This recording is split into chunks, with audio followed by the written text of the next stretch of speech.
¿Cómo les ha ido de lluvias estos días que he estado? Ya se dejó venir con todo. Híjole, Ahora sí ayer la estuvo temporada tremendo. de lluvias. Hay unas imágenes en TikTok que parece un huracán. ¿Aquí no Una las vieron? tromba total, Tremendo, sí. En tremendo. Guanajuato, en la capital, ¿no has visto en las calles cómo baja de los Ríos. callejones? Ríos, impresionante. realmente. Pero bueno, mira, bendita lluvia. Trae cosas buenas y trae cosas más buenas, nada más. Y ya hacía falta. Mientras cuidemos el tema de inundaciones Y de lo que vamos a y hablar de lo hoy. que vamos a hablar hoy, exactamente. Justamente. Exactamente. Pero creo que por ahí a Cheque se le olvidó levantarme la mano. No sé cuánto tiempo vamos a hacer charla informal. Muy bien, me parece excelente. De lujo. ¿Cómo estuvo tu agenda del día? Bien, tuve entrevista temprano en la mañana y luego nos fuimos a recorrer algunas unidades. ¿Cuántas te faltan ya? De aquí de León nos faltan 6 o 7 de 68, más hospitales que ya también los recorrimos. Pero unidades de primer nivel, 68, y nos faltan 7 nos faltan, 7. Pues ya, Doc, Sí, ya casi. Ya casi. ¿Te las aventaste bien rápido, 6 meses? No, de aquí de León. Del resto del estado faltan un montón. Yo creo que debemos estar cerca de las 200. Okay. Cerca de las 200. ¿Y desayunaron, no? ¿Desayunaste? ¿Tuviste tiempo de desayunar? Híjole, sí. Por aquí cerca. Sí. Una cecinita frita bien rica. Ay, qué rico. ¿Qué desayunaron ustedes? A ver, cuéntenme. Yo desayuné cafecito, papaya y un par de huevitos a la mexicana. Muy bien. Algo similar. ¿Sí? Pero huevitos estrellados con café y poquita fruta. Muy sí, bien, así fue. Muy sanas, ¿eh? Excelente, muy sanas. Excelente. Ahora sí, Lili, pues vamos a curarnos. Ahora sí, Doc, a curarnos en salud.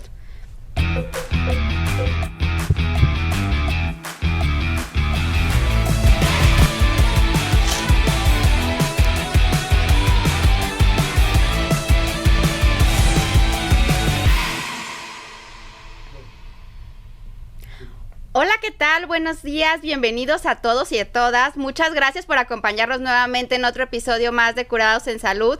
Hoy está conmigo el capitán del barco de la salud, mi conductor estrella. Bienvenido, doctor Gabriel, ¡bravo! Bravo, ahora sí, traje porra. Porque luego me falla la porra de repente. Sí, no, de hecho, como que hoy sí ya vienen un poquito más animados que la vez pasada. Los traje desayunados ahora. Ahora sí. Bien, Lili, con mucho gusto estar aquí hoy en nuestro set de Curados en Salud, aquí en TV4, felices de estar aquí nuevamente en un episodio más de Curados en Salud. En un episodio más de Curados en Salud. Así ¿Y a quién tenemos hoy de invitada, Doc? Cuéntanos. Hoy tenemos invitado de lujo, una experta en un tema padrísimo. Está con nosotros la doctora Carla Sepúlveda. Carla, ¿cómo estás? Bienvenida. ¿Cómo está la porra de Carla? ¿También vino porra de Carla? Bravo. Ya se les bajó el desayuno. Ya se bajó el desayuno, Ella viene de aquí, de la jurisdicción sanitaria 7, y pues es experta en el tema del dengue y va a platicarnos un poquito de ese tema que antes era de moda por un tiempecito y de repente se convirtió en moda para todo el año. Es parte de nuestro día a día y es un tema en el que tenemos que estar bien informados. Así es. ¿Qué nos platicas, Carla? Ay, muchas gracias por la invitación. Bienvenida, Carla. Privilegio estar aquí con ustedes. Pues en efecto, el dengue se ha convertido en una enfermedad importante. Es una enfermedad que es transmitida por el mosquito Aedes aegypti. Este mosquito que también se ha adaptado muy bien a la temperatura, a la altura que tiene León. Porque antes era solo como que se escuchaba que en playas, ¿no? Así climas cálidos. Selvas, playas. A nivel de costas. Y ahora no, pues ahora ya lo tenemos. Ya es parte de como parte de la fauna del municipio. Y bueno, pues eso conlleva, la presencia de ese mosquito conlleva la posibilidad de tener esta transmisión de dengue. Todavía seguimos requiriendo que alguien vaya a estas costas, estos lugares que son endémicos, y nos lo traiga. Y entonces nosotros, como municipio, como estado, al tener el mosquito en algunos lugares, pues estamos en riesgo de tener esta enfermedad, una enfermedad que es muy incapacitante, te da fiebre, tienes mucha molestia muscular en los huesos, y bueno, puede ser potencialmente mortal. Claro. ¿Y se tiene que traer de la costa el mosquito? o el virus? Las dos cosas. Okay. Es una pregunta muy interesante. ¿Puede llegar el mosquito? Claro que sí. Ahora ya con esta globalización, el mosco puede viajar fácilmente en un avión. Hemos visto reportes de moscos ¿Sí? en los aviones. De hecho, ahora hacen este tipo de nebulizaciones que hacen en el avión, que también puede acabar con insectos que pudieran estar viajando. Pero la verdad es que la transmisión más importante no es cuando el mosquito viaja, sino cuando viene alguien que fue a las ya costas está infectado, o a algún lugar que no es costa, pero que tiene este clima muy cálido y que se infectó allá. Llega aquí y bueno, pues ya tiene un mosco en su casa, no hizo la labor preventiva, llega, le pica un mosquito y bueno, entonces de esa manera empieza la transmisión en una colonia, en algún lugar. Claro, muy bien. Y creo que alguno de los invitados del día de hoy que nos acompañan aquí le ha dado dengue. 2. Bueno, que sepan. A lo mejor, a lo mejor alguien más ya le dio y no tuvo síntomas, ¿no? Que eso también puede suceder, pero el problema es que te da síntomas y que da síntomas muy importantes, ¿no? Que son muy molestos y que, como bien decías, puede llegar a ser mortal. Entonces sí hay que tener mucho cuidado con esa enfermedad. Sí. ¿Y cómo te fue? ¿Cuál es tu nombre? Bienvenida. Muchas gracias por acompañarnos el día de hoy. ¿Cómo te llamas? Sandra Buzo, a la orden. Pues lo más fuerte fue dolor de articulaciones, dolor de huesos muy fuerte y pues mucha debilidad. Pues sí, es una enfermedad, como bien lo menciona Sandra, molesta. ¿Existe una vacuna? Existe una vacuna para esto, pero es una vacuna que solo puede ser administrada a gente como Sandra, que ya le dio la enfermedad. O sea, antes de ponerte la vacuna. ¿No hay como una cuestión preventiva de la vacuna? Sí, pero para podértela poner, te tienes que hacer una prueba para identificar si efectivamente ya tuviste contacto con o sea, si ya tienes algo de inmunidad al respecto, porque la vacuna pues tiene efectos secundarios considerables, ¿verdad? Okay. Así es. Ahorita seguimos platicando de los síntomas, pero Carla trajo unos invitados muy peculiares el día de hoy. Muy bien. Preséntanos a tus invitados, Carla. ¿Pagaron boleto? Pagaron boleto, Muy agarraron bien. pelotita. Estos sí viajaron, estos viajaron en la camioneta. Bueno, pues les traigo aquí el ciclo de vida del mosquito. El mosquito empieza con huevecillos, empieza haciendo un huevo, luego pues sale del huevo y se convierte en larva o maromero. Se le llama maromero porque hace precisamente estas maromas en el agua y es fácil que lo identifiquemos de esta manera. Larvas desde muy chiquitas hasta que ya están más grandes, después pasa a ser una pupa que ya está a punto de ser un mosquito adulto, se la pasa en la superficie y bueno, pues el mosquito adulto, particularmente la hembra, es quien transmite la enfermedad. ¿Por qué? Porque la hembra requiere de la sangre del humano, en su mayoría, para poder poner sus huevos y completar este ciclo que les estoy platicando.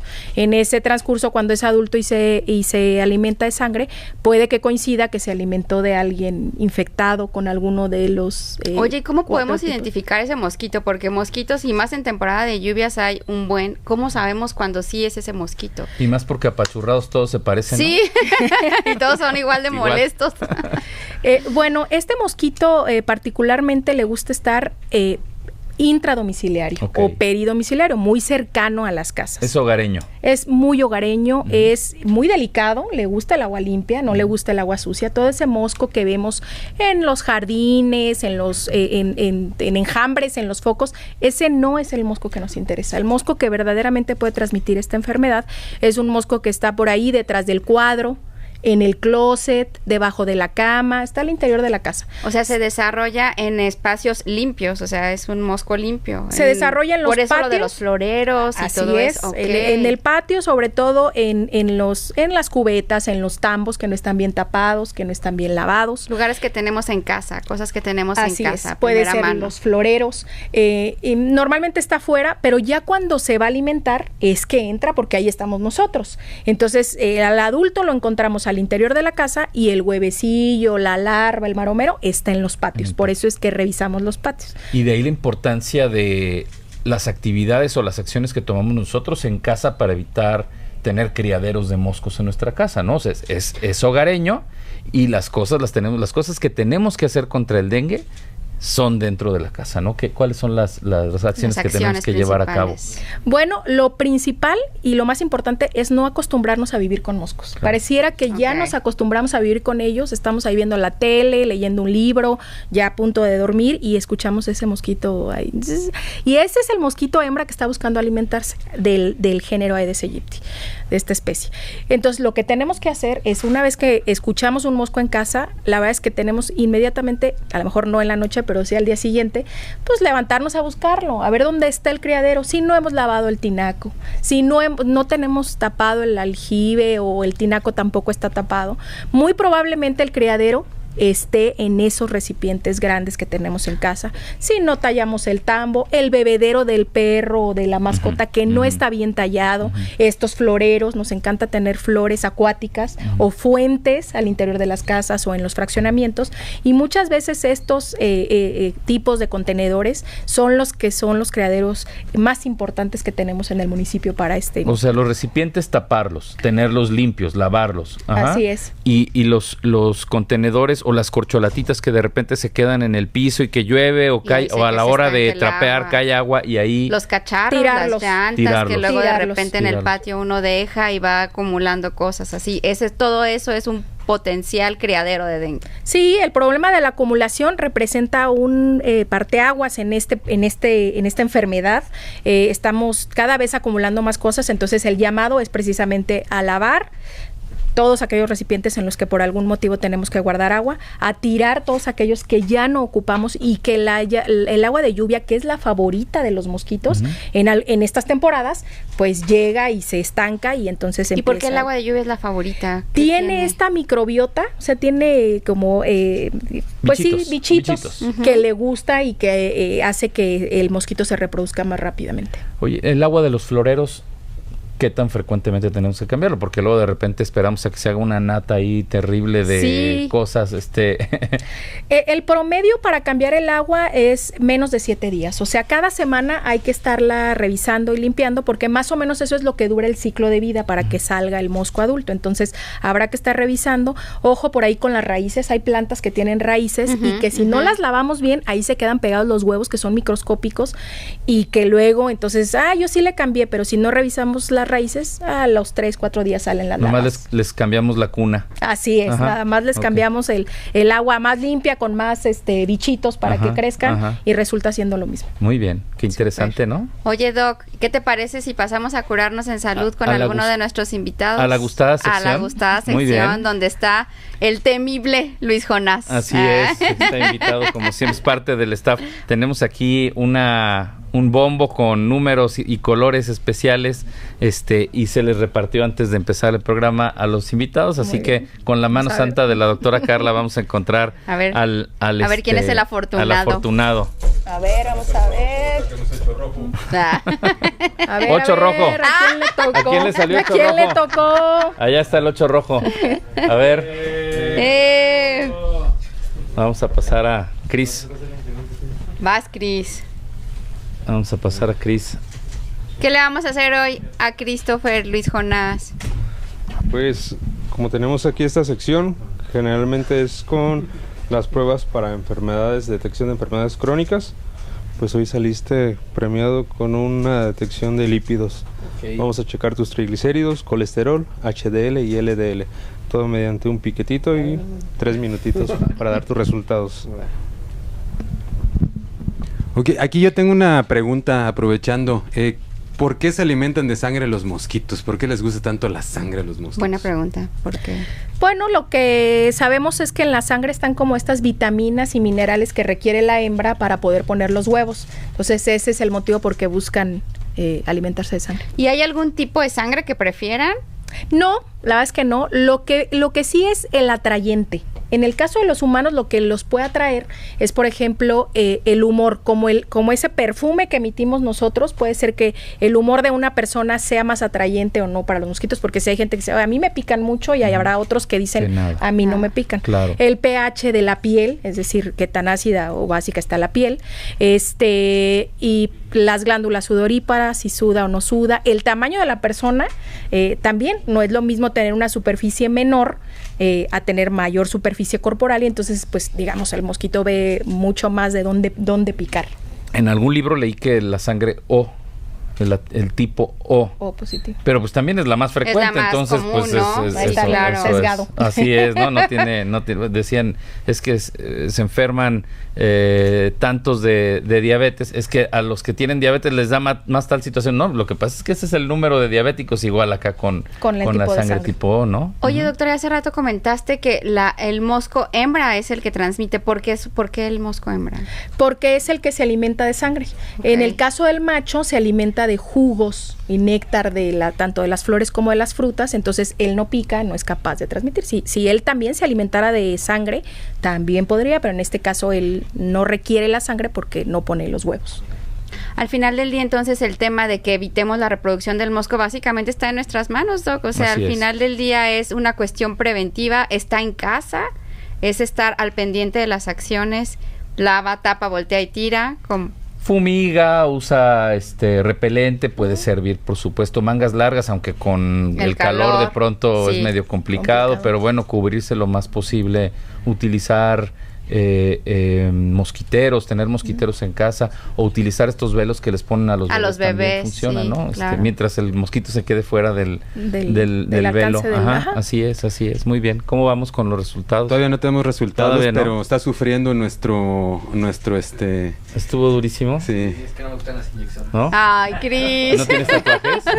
¿No tienes tatuajes? Sí, tengo. Y luego, Fue mi primer tatuaje. Es diferente. Muy bien, pues qué interesante tema. En la parte de lo que hacen como acciones de nebulizaciones y esas cosas que pasan por las colonias, ¿cuál es la finalidad de todo eso? La Secretaría de Salud tiene un programa muy robusto para la prevención de dengue. Tenemos desde vigilar estas etapas que les platiqué, por ejemplo, los huevos los vigilamos a través de unas cosas que se llaman ovitrampas, que son unos botecitos en donde le ponemos, digamos, todas las condiciones al mosquito hembra para saber cuántos huevos puso. Entonces podemos ver cómo se está comportando en todo el municipio el mosquito y eso nos permite, por supuesto, hacer acciones como el control.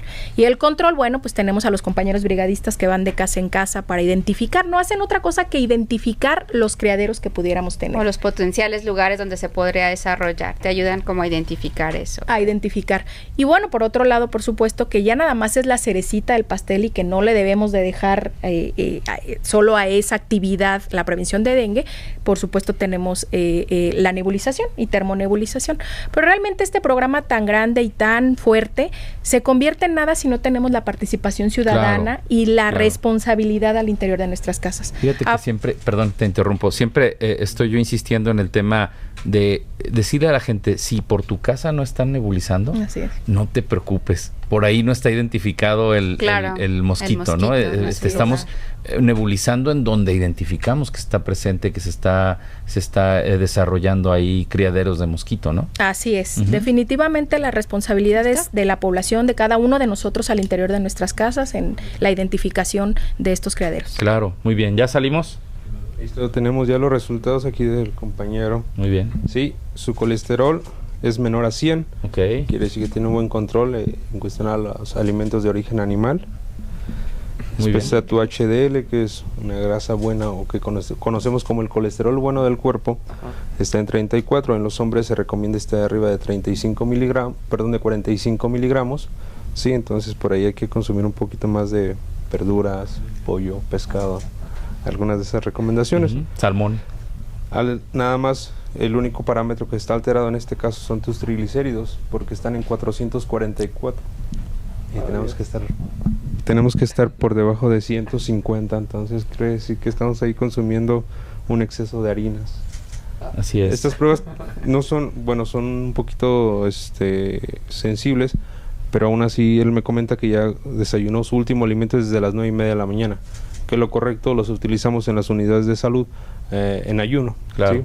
De todos modos, ahí la recomendación sería que, Christopher, fueras a hacerte algún estudio de laboratorio, ahora sí ya en ayuno, para ver cómo está tu perfil de lípidos y que te acudas a una unidad de salud para que te recomienden qué acciones debes de tomar, no solo, digo, sé que haces ejercicio, pues, pero en el tema de alimentación, en qué te tienes que enfocar o qué tienes que descartar, porque luego mucha gente hace ejercicio y consume muchos carbohidratos y muchas proteínas y se olvida de que el balance es lo más importante, ¿no? Entonces, ahí pudiera estar existiendo la falla y por eso los triglicéridos estén elevados, pero también hay una parte que es familiar y que pudiera ser que en familia hubiera el tema de dislipidemias y que por más que modifiques tu alimentación o tus hábitos, pudiéramos tener dificultades para mejorar esos triglicéridos y habría que utilizar alguna otra estrategia, ¿no? Pero hay que ir al centro de salud a que te revisen.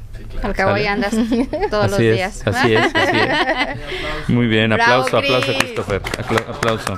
Oye, Doc, hace ratito nos quedamos aquí con nuestra invitada que nos estaba compartiendo cómo le había ido con el tema del dengue. ¿Qué te parece si regresamos para que de viva voz nos diga? Sandra, platícanos. ¿Qué síntomas tuviste? ¿Cómo te diste cuenta que tenías algo mal? O sea, supongo que te dijeron que tenías dengue ya que llegaste al hospital, ¿no? Dijiste tú, se me hace que tengo dengue, ¿o cómo fue?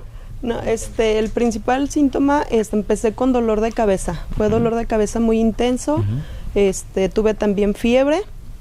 Y ya cuando empecé con el dolor de huesos, ya fue cuando dije, pues algo no está bien aquí. Y fue cuando acudí al ISSSTE, pues para ver qué era lo que tenía. Luego me hicieron prueba y salió positivo a dengue. Ya me dijeron los cuidados que debería de tener. ¿No te quedaste hospitalizada? Me tuvieron nada más un día. Pues ahí en observación, vieron que no hubo hemorragia, que era lo principal, que dijeron que eran los principales cuidados que debería de tener, que no hubiera hemorragia, porque ya sería un síntoma de más riesgo. Entonces nada más fue un día en observación, me dieron de alta y fue estar en casa como por 5 o 7 días para el cuidado y sobre todo para que no se siguiera transmitiendo lo del dengue. Claro, y hay que darle un seguimiento muy particular y hay que hacer una estrategia en el área donde vive la persona que ya identificamos con dengue. Preguntaba que si la habían hospitalizado porque hablábamos hace rato de una forma de dengue no grave que no tiene casi síntomas o tiene síntomas muy leves y luego otra en donde decimos con signos de alarma, o sea, te puedes ir a tu casa, pero hay que vigilar que no suceda esto. ¿Cuáles son esos síntomas, Doc, que necesitamos identificar para saber cuándo sí tengo que acudir a la unidad médica o cuándo puede ser? Pues particularmente fiebre difícil de controlar, molestia muy importante, dolor de cabeza muy importante, dolor de cuerpo muy importante, pero la fiebre difícil de controlar, que salga por ahí algún moretoncito y que no sabemos si trae sangrado o no trae sangrado y que tenga alguna comorbilidad. Esos serían como los datos. Comorbilidad significa una enfermedad crónica que pudiera agravar el cuadro, ¿no? No sé si se me va algo, Carla. Sí, ¿no? De dolor abdominal puede ser también. Dolor abdominal. Que se le empiece a hinchar las piernas o las manos. Nos está hablando de que el dengue se pudiera estar complicando. Pero sí, prácticamente esos serían. Y ahí lo que hacemos es observar un rato, en este caso quizá fueron 24 horas o fue de una tarde hacia una mañana, pasar una noche ahí a la hora de llegada, pero si no hay datos ya de gravedad, entonces se van a su domicilio con los datos de alarma, y si es un dengue grave, pues definitivamente se tiene que quedar hospitalizado y con una vigilancia muy, muy estrecha. A mí me ha tocado platicar alguna vez con alguna persona que le ha dado el dengue y siempre refieren que es mucho dolor. ¿Eso del dolor tiene algo? O sea, ¿es algo característico el tema del dolor? Porque dicen que es como un dolor muy fuerte, muy intenso. Sí, o sea, en realidad es un síntoma y habla de un proceso inflamatorio que está sucediendo en nuestro cuerpo. El virus lo que hace es desencadenar una cadena de inflamación y uno de los síntomas es la fiebre, otro es el dolor. O sea, el dengue te inflama como internamente. Es correcto, así es. O sea, no quiere decir que vamos a estar hinchados necesariamente, pero que produce una cadena de inflamación dentro de nuestro organismo. ¿Y eso va vinculado con el tema del sangrado? Pudiera estar vinculado con el tema del sangrado, porque en un momento dado las plaquetas se ven consumidas, empiezan a perder plaquetas y empieza a no haber la forma de coagular la sangre. Eso es lo principal que llega a suceder. Pero aquí lo importante o el detalle que hay que mencionar es qué tenemos que hacer para prevenirlo, que ya lo Ajá. mencionó, y qué tenemos que hacer en caso de que tengamos síntomas que sugieren que tenemos la enfermedad, ¿no? Acudir a una unidad de inmediato, no automedicarnos. Aquí es muy importante No en todos lados, pero en particular aquí disfrazar los síntomas, como en claro, todo lo que ya hemos pero platicado. además hay algunos medicamentos que pueden agravar la Ok. enfermedad, que pueden hacer que si ya andamos bajones de plaquetas, el tema empeore. Somos muy dados en México a automedicarnos y eso puede complicar las cosas, ¿no? Muy bien. Así es. ¿Algún caso que tú nos quieras compartir de alguna persona que hayan atendido y que después, cuando hicieron lo que decía el doctor de la labor de ir y verificar ahí en su entorno, hayan encontrado? Sí, bueno, lo podemos platicar de hecho a nivel colonia, por ejemplo. Ok. Detectamos un caso, nos notifican de manera inmediata y esto es importante, como comenta el doctor, pues que vayan inmediatamente al centro de salud, porque quien notifica al programa de vectores es precisamente los médicos que reciben a los pacientes, y eso nos permite anticiparnos, correr a la colonia, mandar a los compañeros brigadistas a que revisen la casa del paciente. Y bueno, una vez que se identifican las larvas que pudieron haber sido las causantes de esa enfermedad, pues hacer lo que nosotros denominamos como un bloqueo, no permitir que ese mosco que está infectado se siga reproduciendo y siga infectando a más personas en esa colonia. Entonces, sí, por eso la importancia de la notificación y de acudir de manera inmediata a las unidades de salud para poder realizar estas actividades preventivas. Y la gente... Chicos, perdón que los interrumpa, es que llegaron de volada ahí los invitados, miren, llegaron unos vivos, Y están vivos. unas larvas vivas. A ver, platícanos. Igual, doctora, si de- quieren se bueno, las acercamos. ¿Son esto- maromeros? Son maromeros, mire. Más o menos esta es precisamente la situación en la que nos encontramos cuando vamos a algunas casas. Ujú. Entramos y vemos que tienen alguna florecita, algún florero, y en este caso, pues el florero tiene tanto larvas como pupas, es decir, dos estadios del mosquito.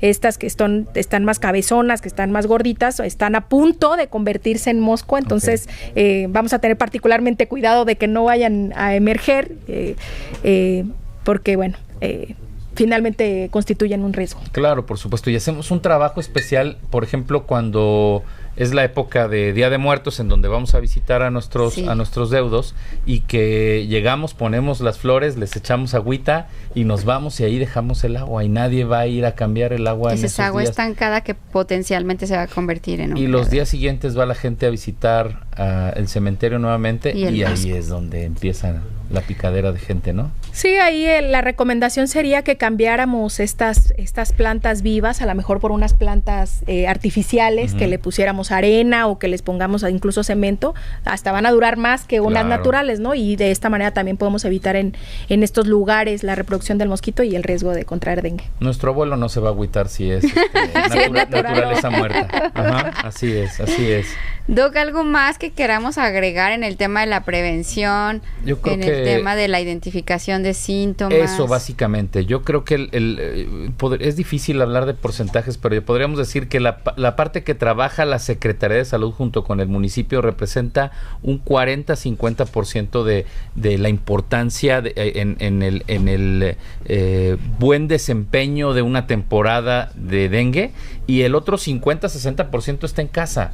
Responsabilidad. Las actividades que hagamos nosotros en casa para evitar que haya criaderos de mosco en nuestra casa va a ser fundamental para que no nos estemos enfermando, ¿no? Súper. Carla, algo que quieras ¿Algo que agregar. quieras agregar, Carla? Insistir en las actividades de lava, tapa, voltea y tira, en el uso de repelente. Ahorita que estamos en temporada, si ya tenemos el mosco, el uso de repelente es muy importante, el uso de mosquiteros, los pabellones con los bebés, y también por ahí hay un tip importante: cuando estemos en casa, ya tengamos el mosquito, usar un ventilador. Ujú. Ayuda mucho Ok. a evitar que queda es algo pegado. físico, Ajá. es algo físico que no Así es. permite que se pose y te pique. Entonces, ya que estés ahí, repelente, levantarnos, poner un repelente y poner un ventilador para que no Buen no se, tip. no se enferma uno por tener el ventilador. Luego ya vas a ir al Va a ser centro de otra salud, pero enfermedad, por la pero no va a ser enfermedad. dengue. Pero no va a ser dengue. Muy bien. Pues ya nos curamos en salud, Doc. Súper, padrísimo. Tus redes sociales. Mis redes. Síganos en DR Gabriel Cortés y en Salud Gov Gente. Ahí vamos a estar pendientes de todas las dudas y preguntas que tengan.